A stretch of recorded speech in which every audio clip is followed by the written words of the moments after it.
We're talking about how much you should be spending in PPC Part 2.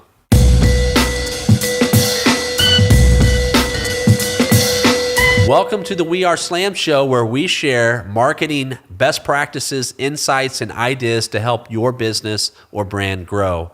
My name is Tyler Kelly, and I'm here with my co-host, Michael T. Johnson. And today, we're talking about how much you should be spending in PPC Part 2.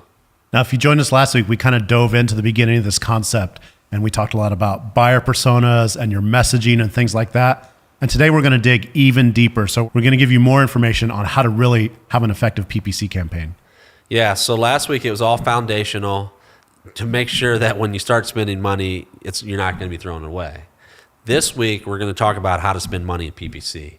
And PPC is all about search, so we're going to get into search a little bit and talk about how people search, how to find out what they're searching for and what that volume is, and then how to determine how much of the market you can actually reach and kind of back into some actual budget numbers. So step one is let's figure out what people are searching for. Yeah, and you got to start with those buyer personas. So buyer personas, marketing directors, we know that buyer persona is really kind of this fictional avatar of a person that's based on all this data that you have access to. And if you want to figure out how they're searching, really just use that data, use your information, your buyers, and then go into Google and start doing searches the way that your buyer personas would search. Yeah, and that's really the first step. You go to Google and you start putting in these keywords, these search phrases, and see what pops up. Put yourself in the mind of the buyer and think about, okay, if I type this in and then I see these ads, I see these results, am I getting what I expect to get as a buyer? So if I type in, Air Jordans, am I getting results for Air Jordans? That's a very simple example, but if you weren't getting results for that, the question is why? If this is your first time starting out just typing in searches, maybe it's because you're typing in something that people probably don't type in, or maybe you've come across gold and no one has decided to advertise on that yet, which is very unlikely. So if there's not, a good search result there, then it's most likely that you're typing in the wrong words. So then you fine tune that search. And that's what we do as users, right? We don't always get the search right. Sometimes the search results are not what we want. So what do? We go back and we search again with a different phrase, or we word something different. And that's what you should do, and do that over and over and over again for your buyers, when you're in that mindset, and just begin to make that list of words. That's step one. Now you can take this a little bit further. Kind of the next step is to figure out where in the buying cycle this person is. Because someone who's early on, like just trying to do a little bit of research or educating themselves on your industry or something that's related to your product, they're going to search differently than somebody who's ready to buy right now. So knowing the difference and knowing how to perform those searches and how that data looks is really important. Now, if you're a marketing director and you're accountable to, your VP of marketing or your CEO or your CFO, then you want to make sure that you're not putting a lot of money into educating people, because people in that educational phase, they are not ready to buy your product yet. And I can just hear your CEO right now saying, if I'm going to put $5,000 into PPC this month, I want to see a return. And the number one way not to see a return is by putting all that money into educating people, meaning whatever those searches are, that the intent is they're not ready to buy. They're just looking for more information. You don't want to do that. So it's very important to begin to separate the educational phase of the buying cycle, those types of search terms and words, separate those out and get them out of your list. And then if this is your first time digging into PPC, just go after the words where the intent is that they're ready to buy now. They're possibly doing comparison shopping, If you're a home builder or something, then they're looking specifically for homes in this zip code. Those people are a little bit further along than people that are just looking for, St. Louis housing market. Market, that's a good word, right?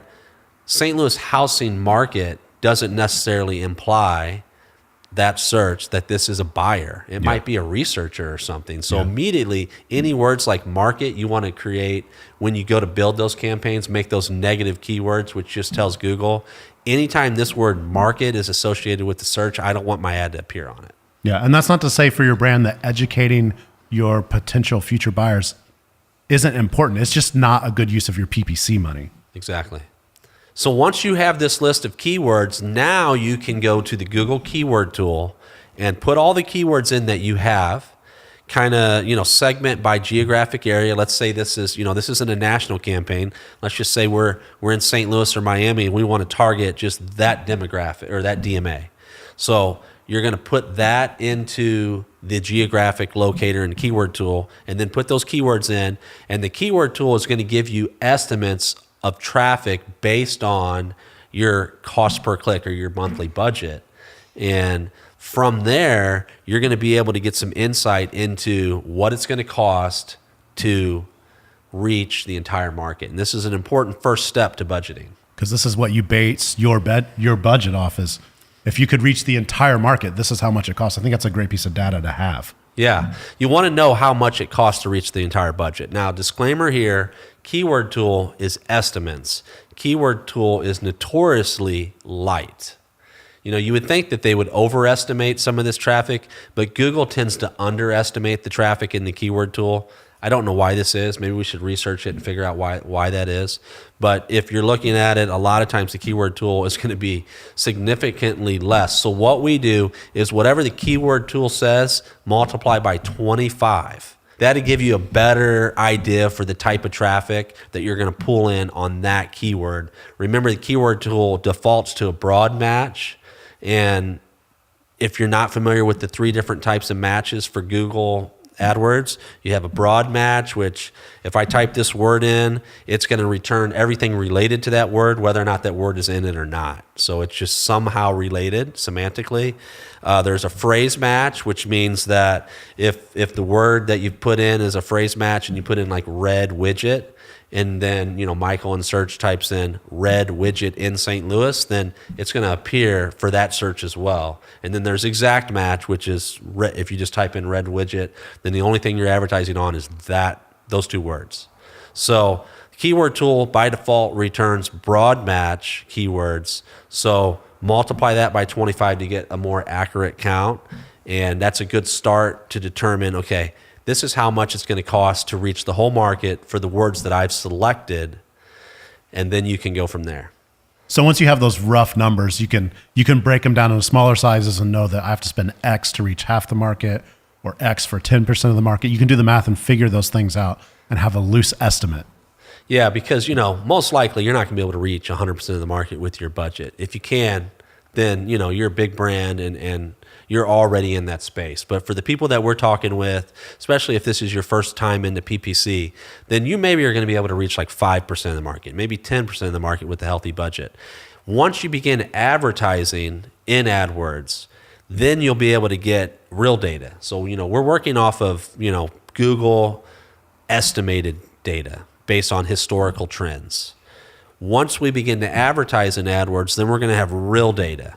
And from that data, we're going to know, if we dig into the AdWords analytics just a bit, we're going to know exactly how much of the search traffic for those keywords we're reaching. And then from there, we're going to have an accurate count of what it takes to reach 100% of that potential audience. The great thing about Google is they're not going to spend 100% of your budget, because they could just in like a matter of a day if they showed your budget to 100% of the potential audience. So what happens in the auction format is they take your budget, your daily budget, and your cost per click bid, and then they determine if everybody clicked on your ad like in the next 10 minutes, how much of, would you be out of money? And if so, then they're not going to show your ad to everyone. They don't want to spend your money that fast. So what they're going to do is they're going to show it to 5% of the potential market, 10% of the potential market based on your budget. That way your money lasts throughout the day. So these are the type of things that a digital marketing agency partner will be thinking about day in and day out. Like an agency or a partner like this is going to live in that data every day, and they're going to be tweaking that multiple times a day.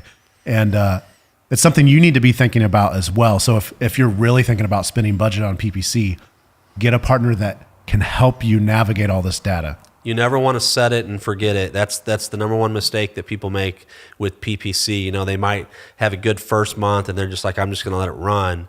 Well, that's like playing blackjack at the casino where, you know, you play a few good hands and then before you know it, like you've lost all your money and you don't have anything to show for it. So you want to partner with an agency or, you know, a person that can really devote their time. If you're hiring a person that can devote their time to PPC, you know, on a smaller side budget, it's going to take a couple hours a day. On the larger budgets, you know, it may take more than that to just maintain, optimize, rinse, repeat, and just constantly increase the quality of users, the quality of the clicks that you get to your website, and then the amount of clicks that you get, and decreasing those prices over time. You know, so these are all things that a good PPC partner will do.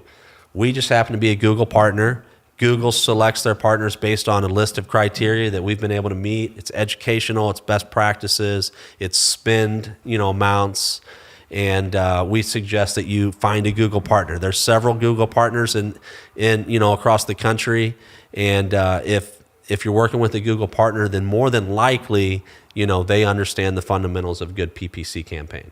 Yeah. So if you're a marketing director and you've been thinking about, or you've got PPC budget, or this is something you need to explore or you need some help with.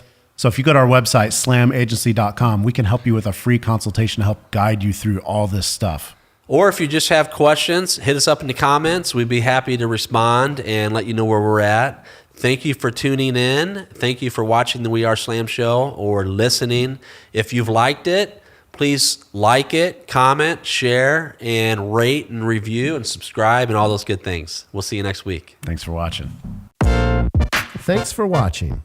If you like what you just watched, subscribe, then hit that bell. You'll be the first to be notified when new content goes live. After that, you can watch more videos from Slam Agency. We've picked something we think you'll love.